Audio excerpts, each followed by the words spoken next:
Love లో కూడా 5 different languages ఉన్నాయి. First one, words of affirmation. Words లో లవ్ ని ఎక్స్ప్రెస్ చేయడం.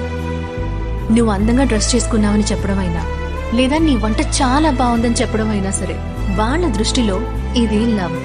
Second, active service. వీళ్ళకి ఇలా వర్డ్స్ లో చెప్తే సరిపోదు, మీ లవ్ ని యాక్షన్ లో చూపించాలి. షాప్ కి వెళ్లి వెజిటబుల్స్ తీసుకురావడం, ఇద్దరు కలిసి ఇల్లు క్లీన్ చేయడం, వాళ్ళకి ఒక రకంగా కాఫీ పెట్టి ఇవ్వడం కూడా యాక్టివ్ సర్వీసే. మూడవది, క్వాలిటీ టైం. జస్ట్ కాసేపు వాళ్ళ కోసం ఫోన్స్ అవి తీసి పక్కన పెట్టేసి వాళ్ళతో క్వాలిటీ టైం స్పెండ్ చేస్తేనే చాలు. Fourth is touch.